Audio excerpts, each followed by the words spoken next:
Tous nos cœurs brûlent de cette espérance du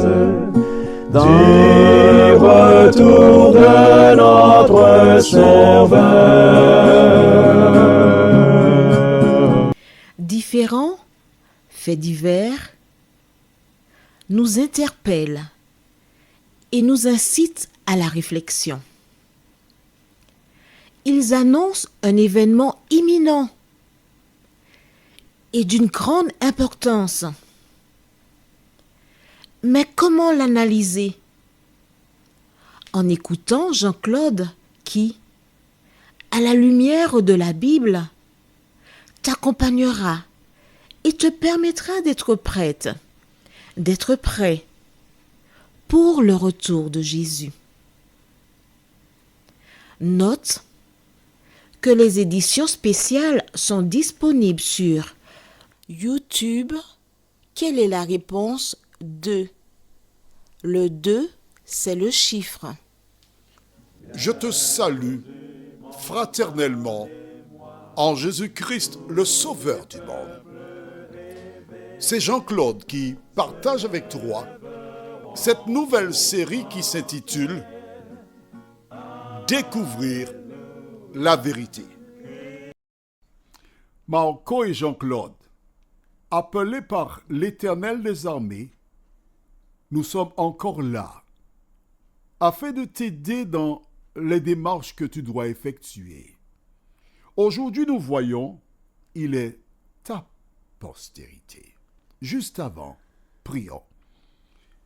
Notre Seigneur et notre Dieu, nous venons une fois de plus humblement à ta présence. Nous tournons nos regards vers toi et nous te demandons de nous aider à grandir afin de te ressembler. Merci pour la parole. Cet esprit, conduis-nous encore dans toute la vérité. Nous t'avons prié au nom de Jésus pour ta gloire éternelle. Amen. Voilà donc notre récit. Tu as bien vu que c'est un récit que je te raconte, ce n'est pas une prédication. On étudie la Bible. On avance pas à pas afin de comprendre le fonctionnement des humains. En fait, la vie d'Abraham est un échantillon de ce que toi et moi nous faisons, nous vivons. Ce récit nous montre comment l'ennemi attaque l'homme afin de l'inciter à violer la parole de Dieu. Mais en même temps, le même récit nous montre comment Dieu vient au secours de l'homme. Et je voudrais te dire, qui que tu sois, quel que soit le problème que tu as rencontré, l'Éternel est là. Il te laisse faire tes pas pour que tu grandisses. Alors, pour que tu comprennes mieux, je vais t'expliquer. Ma première fille, toutes les trois, j'ai veillé sur elle. Mais quand on a une première aux Antilles, on dit qu'on est Koutia. Koutia, c'est-à-dire que, oh là là, on est aux petits soins.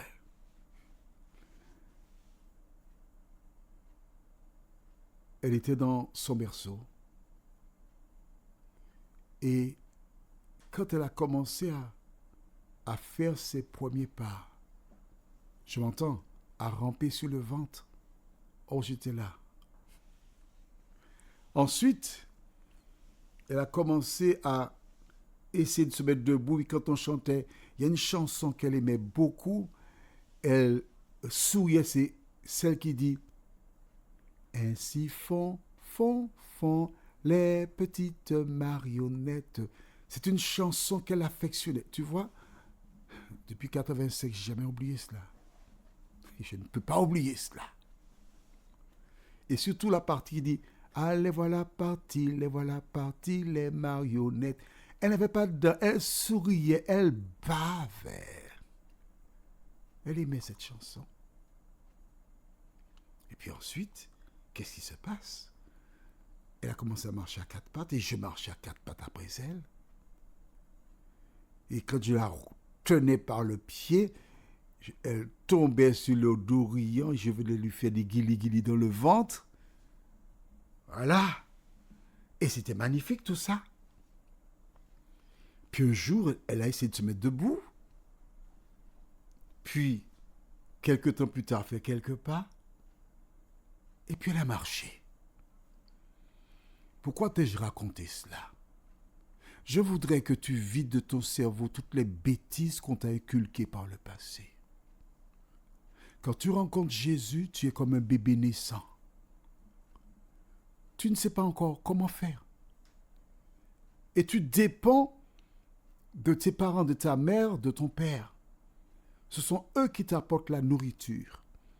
Quand tu acceptes Jésus, des personnes qui t'aiment, qui t'ont conduit à Jésus, ces personnes, elles te donnent la nourriture spirituelle et puis elles t'accompagnent. Comme le bébé, tu passeras par différentes phases jusqu'au jour où tu marcheras sans aucune difficulté. C'est ainsi que se passe la vie chrétienne.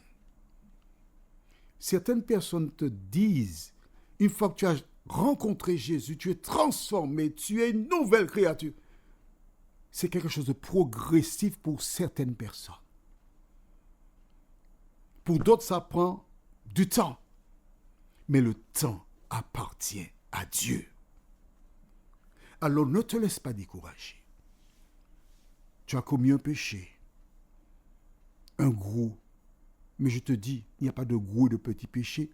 Tous les péchés mènent à la mort. D'accord? Quel que soit ce que tu aies pu faire dans ta vie, tout ce que Dieu te demande, c'est de te relever, de reconnaître, d'abandonner et de recommencer. Il y aura prochainement les Jeux Olympiques. Et quand les sauteurs, que ce soit saut en longueur ou saut en hauteur à la perche, ils ont droit à plusieurs essais. 3 essais. Mais pour Dieu, il n'y a pas une question de nombre d'essais. Tout ce que Dieu regarde, c'est ton cœur. Et la question qu'il te pose, elle est toute simple. M'aimes-tu? C'est la question qu'il pose à Pierre. Est-ce que tu aimes Jésus? Oui, j'aime Jésus, mais enlève le mais. Est-ce que tu aimes Jésus? Alors demande à Jésus de te transformer. Demande à Jésus de changer ton cœur. Demande à Jésus de t'aider à obtenir la victoire jour après jour. Notre référence du jour se trouve au verset 13. Je ferai aussi une nation du fils de ta servante, car il est ta postérité. En clair, il y a une source d'eau gazéifiée naturellement, d'accord? Il se trouve que elle appartient à Monsieur X. Et Monsieur X va développer donc cela, faire une entreprise, et il donnera à l'entreprise en question le nom de Diedi. Mais de la même source, il y a un bras souterrain qui sort ailleurs. La même eau. Le même homme, Abraham. Et comme Abraham est béni, Isaac et Ismaël sont bénis. Rappelle-toi, l'acte par lui-même d'Abraham en allant vers Agar, c'est le péché. Mais Dieu ne punit pas les enfants d'une femme ou d'un homme qui ont commis l'adultère. Comment je sais cela? Rappelle-toi. David a été vers Bathsheba. Elle fut enceinte. Mais que s'est-il passé? lorsqu'Uri mourut, l'Éternel a annoncé que l'enfant que Bathsheba portait dans son sein allait mourir. David a jeûné, il a prié, il a demandé pardon à Dieu. Seigneur, non, préserve la vie de l'enfant, préserve. Il a prié. Toi qui m'écoutes, tu as prié pour une situation, tu n'as pas eu de solution et Dieu n'a pas répondu dans ton sens. Alors pourquoi cet enfant innocent est mort? C'est ta question? Je te réponds tout de suite. Lorsque Bathsheba entra dans le palais le fameux soir, les serviteurs des gens ont vu, des gens comme toi. Et quand tu vois, qu'est-ce que tu fais? Tu vas raconter à ta copine, à tes amis. Lorsqu'Uri fut rappelé urgemment à revenir, les gens ont vu le remue-ménage. Des gens savaient que c'était pour donner la paternité. Et probablement, quelqu'un a dit à Uri, écoute, fais attention, parce que Bathsheba est entrée là, et dans la chambre de David, ils n'ont pas regardé que les étoiles. Hein? Alors, on veut te donner la paternité, fais attention. Et probablement, Uri, ayant l'information, n'a pas été chez lui. Comme aussi, le Saint-Esprit a dit à Uri, ne va pas chez toi. Imagine si cet enfant était né. Les hommes et les femmes qui surveillent les mois, les semaines et les affaires des gens, les experts, passeraient le mot. Tu vois cet enfant-là? Eh bien, cet enfant-là, c'est suite à l'adultère de Bathsheba avec David. Et toute sa vie, l'enfant porterait cette étiquette. Par amour pour cet enfant, Dieu l'a mis de côté. Mais plus tard,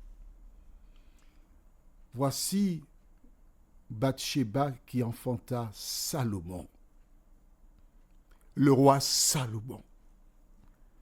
Et c'est Salomon qui devint roi et remplaça son père David sur le trône. Peux-tu m'expliquer ça? Dis-moi. Le Seigneur est bon. Ce qu'il souhaite, ce n'est pas ta mort, non, mais que tu changes de conduite et que tu vives. Et il te donne à travers Salomon la preuve qu'il veille sur les enfants qui sont innocents. Alors toi qui m'écoutes, tu as du ressentiment parce que ton époux a eu un enfant avec une femme. Et comme Sarah, il faudra partager l'héritage avec l'enfant de l'autre. Je t'en supplie, prends le temps pour lire la parole de Dieu. Cet enfant ne t'a rien fait. Il n'est coupable en rien du tout. Change d'attitude à son endroit. En lui prodiguant de l'amour, tu permettras à ton époux de rencontrer Jésus. Prions. Notre Seigneur et notre Dieu, nous voyons que tu ne cautionnes pas le péché. Mais quelles que soient les situations, tu ouvres tes bras parce que tu aimes le monde entier. De nous aider, ô Éternel, à lire la parole. Car c'est seulement la lisant sous l'influence de ton esprit que nous pouvons adopter les bonnes attitudes. Fais-nous du bien et conduis-nous dans la vérité, nous t'en prions. Au nom de Jésus et pour ta gloire éternelle. Amen.